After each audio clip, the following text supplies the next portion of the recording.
Greetings. Welcome to Tunisia's Locs, beauty tips and potpourri. If you're new to the channel, what took you so long to find us? If you're one of my soul travelers, welcome home, welcome home, welcome home. For those of you who have not purchased my Manifesting Your Masterpiece book, you can get it on Amazon. For those of you who don't know about my spiritual channel, it is Butterfly Transformationals. And if you're about that high vibrational life, come and join the family over there.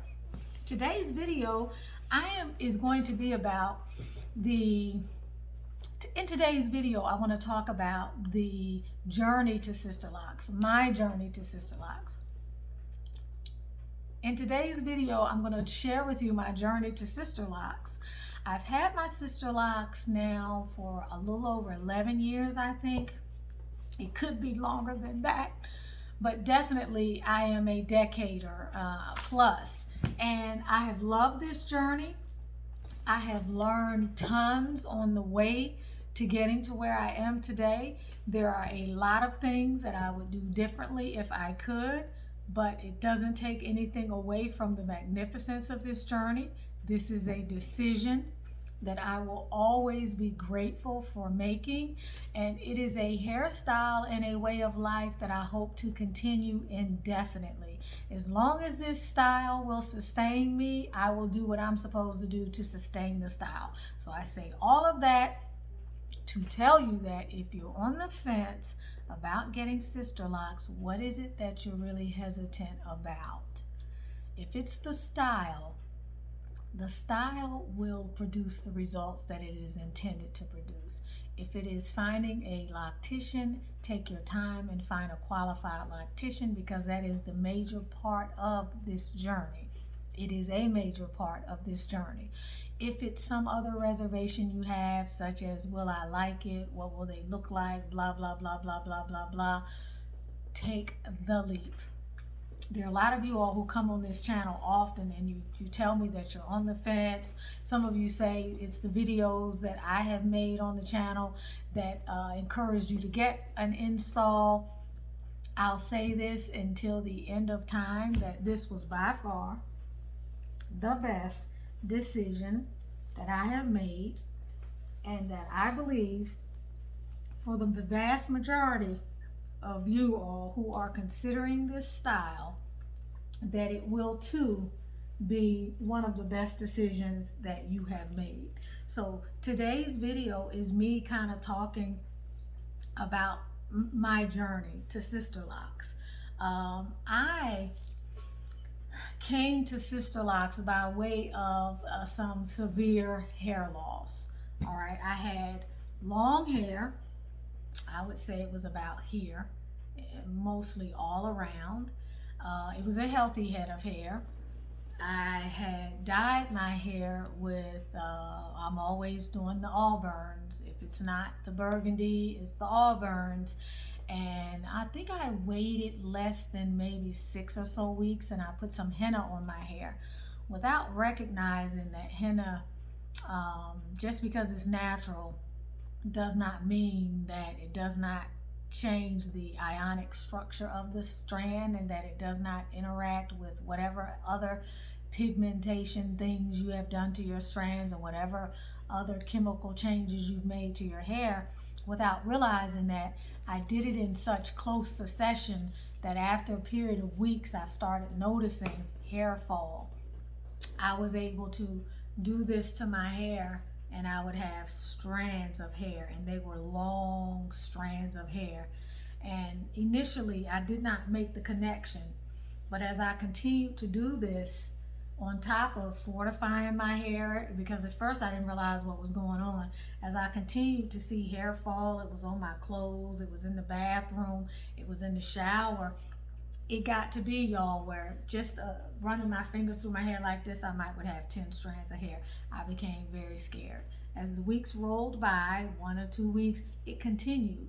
And I knew, and I could start to see where the hair was thin and where the hair was short. And I started realizing, this ain't gonna stop, y'all. I'm losing all my hair, I'm losing my hair. And by this time, I was not only visibly upset, but I was emotionally and spiritually distraught. So literally, I said, I'm going to have to cut this. I decided to cut my hair because I could not deal with seeing it fall out and just watching until it got to the point to where there was nothing left. So y'all, I cut my hair, and I remember covering my hair up. I used to wear a headscarf, and when I showed it to one of my girlfriends, I had just hacked it up to where it was coming out at, okay? And it was coming out at the weaker hair, so my hair ended up being about like this. She took me to the barber, and he trimmed it, and I literally had a little helmet. Was I mortified? Yes. However, there was something within me that was kind of like, okay, this is a new journey. Like, I'm gonna have to get used to myself without the hair. I'm gonna have to get used to this look, and I'm gonna have to love on me, even though at the time I was thinking, you look like crazy. You look crazy. And so I started doing what anybody else would do. You know, I started trying to learn how to manage this new head of hair that I was not used to dealing with, okay?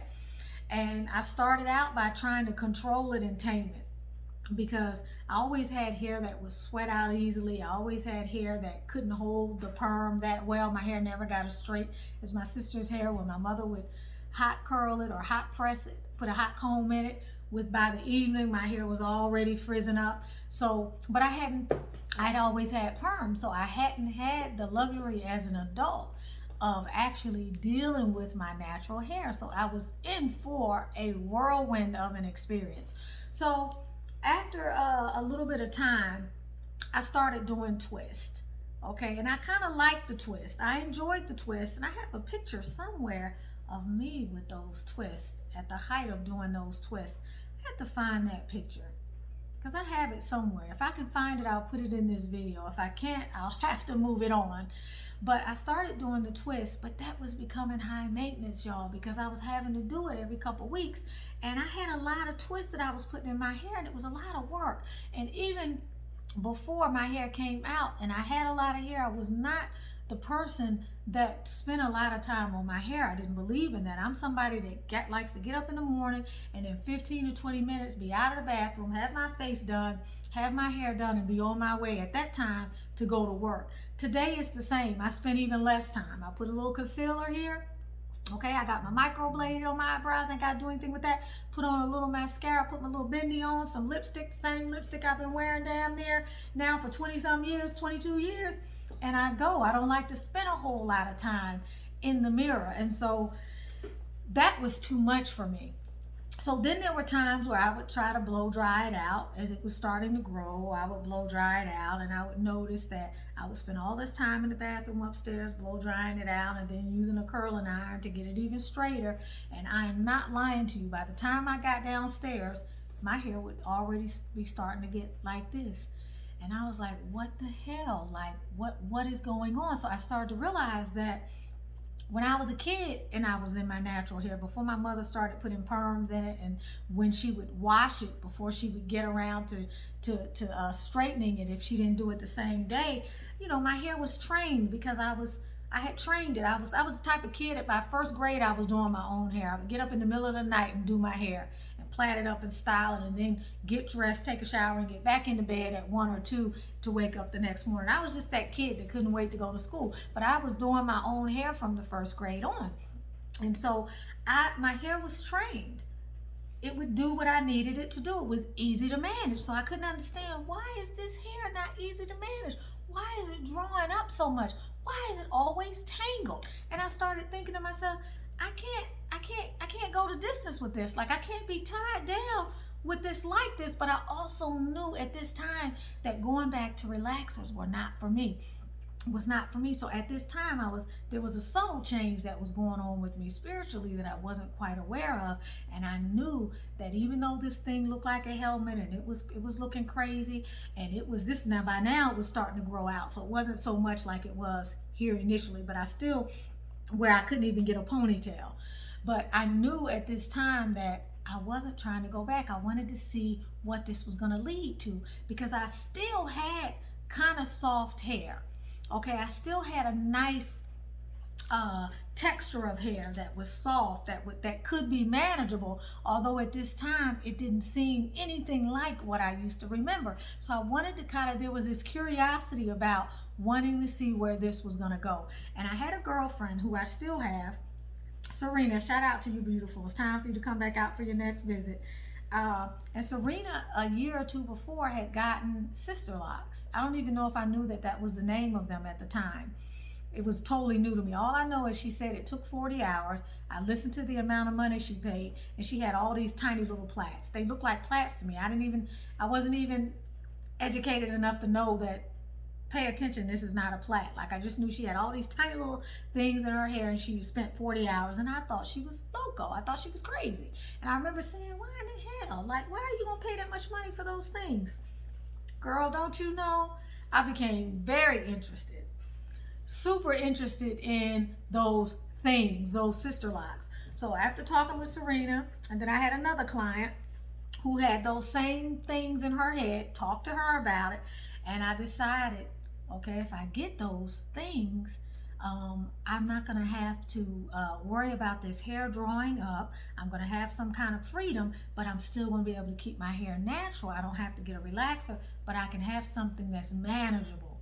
And from where I was concerned, it was not only manageable, but it still looked good. Because at this time, the only frame of reference that I had for natural hair styles was either an afro, the twist that I was doing, which I couldn't see how to maintain those, and people that had traditional locks. And I knew I didn't want traditional locks. At that time in my journey, I didn't have an appreciation for traditional locks. At this point in my journey, I absolutely love them. My daughter has traditional locks. I look at people sometime with traditional locks with lock envy, and I'm like, ooh, I wonder what my hair would look like if it was this length and I had fatter locks and they look like that. Like, I've seen some sexy, awesome, big boss ass type traditional locks. But at the time, I didn't have an appreciation for that. So I liked the fact that these were little, they were manageable. I could get by, or so I thought. In my mind, it was like, okay, I'm gonna have to go to work, you know. Even though I was working for myself at this time, there was an aspect of, could I get away with these if I ended up having to go back to work for somebody else? Would this be presentable? That was where my mind was at the time. Now today, I'm in a whole nother different place.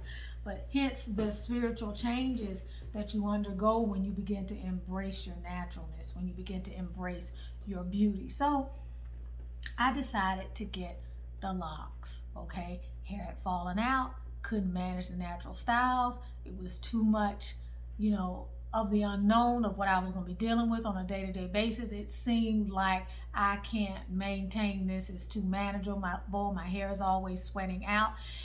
Gosh, now, today when I think back to what I had as twists, and if I had just continued to keep going with those twists, they probably would have been amazing. And I could have had an afro that would probably be this doggone.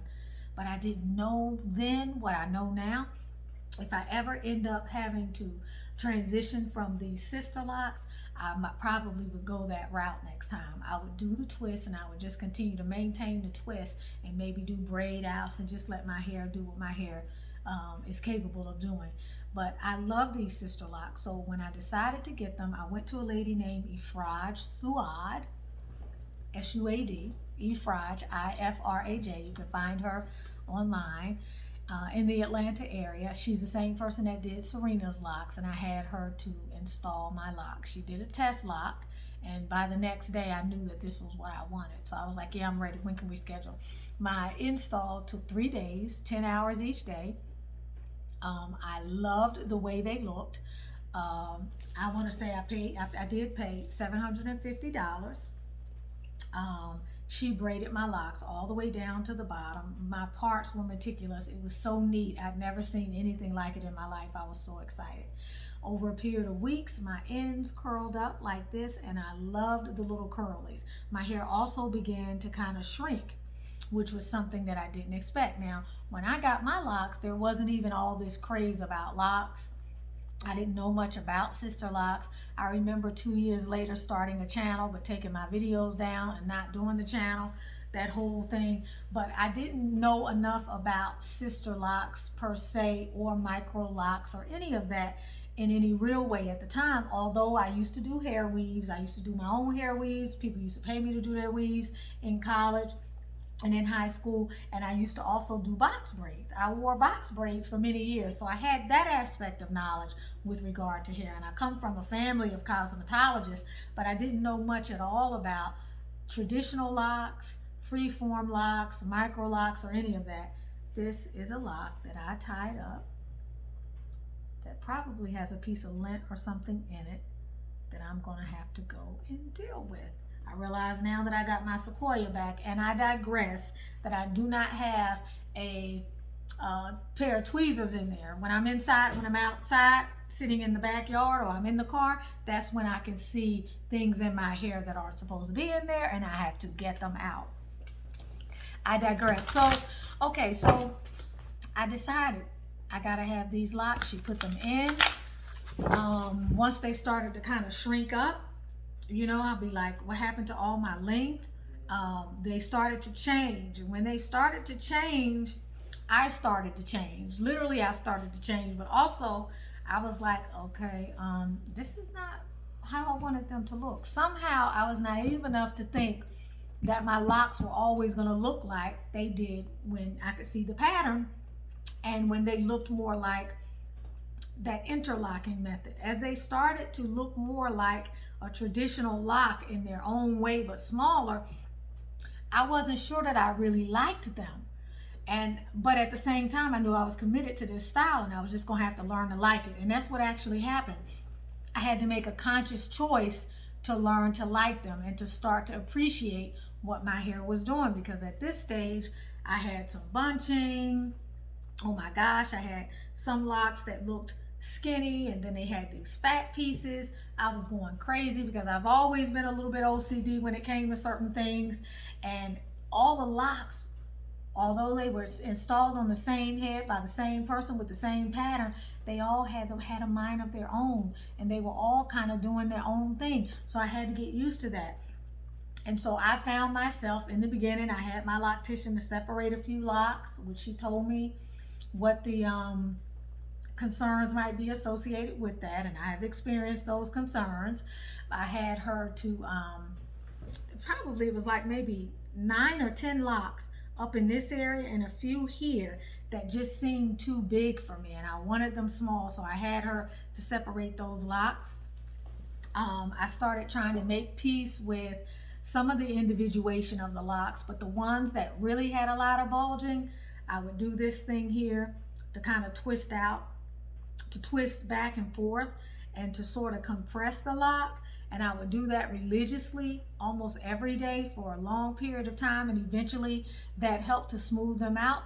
Others, where it was too much, I began to over time pick the locks out and to start from the bottom and to do the pattern that I thought I saw her do. Other times I would take the lock out, plait it back down, and the hole that was left in the middle, I would close that up with an interlocking process. But over time, they began to look more uniform. Now, they may have done some of that on their own, potentially, but I do believe I helped the process along. The other thing that I realized was that the locks, when they mature, will compress and they'll drop, and they'll begin to grow long, and they won't kind of keep shrinking up. And so it took my locks a long time to do that. It took my locks 5+ years before they actually matured and did that. Before that time, I had a lot more puffiness. It was a lot bigger. It was more disorderly. When it began to do that, you could begin to see the length more. Now, although I've done some of my retightenings, and I know I don't have that 4-point rotation the same way my loctician does it, and I think that as a result, I've slowed down some of the growth, and I've done a lot of picking on my hair. I've picked a lot of lint. I've dropped a lot of ends. I put a lot of dye in my hair. But for the most part, my locks have had a very good time journeying, and by and large, I think that that is because of my I Am Melanin Magic, and you can go to that website, I Am Melanin Magic. It's an oil, proprietary oil blend that I started using on my hair after 2 years. Now, Efraj, my loctician, put oil on my hair from the very beginning. When she did her install, she began to oil my roots, and I was like, this is not in the Sisterlocks manual. Are you sure? with all this money I paid, that I'm not gonna have problems. I'm not supposed to put these this oil in my hair. I'm glad she did what she did. She's a master cosmetologist. She knows natural hair. She knew what I needed, and subconsciously I knew what I needed, because I needed oil before I got these locks. I was certainly going to need it once I got the locks. But had it not been for me taking care of my hair and using that proprietary all natural blend of essential oils on my hair would have broken long time ago. It would have been very unhealthy. My locks are extremely healthy. My scalp is healthy. My hair has a shine to it from the scalp. My hair is softer now that I haven't been using the coloring for a while. It's helped with the conditioning of my hair. Most importantly, it keeps it growing.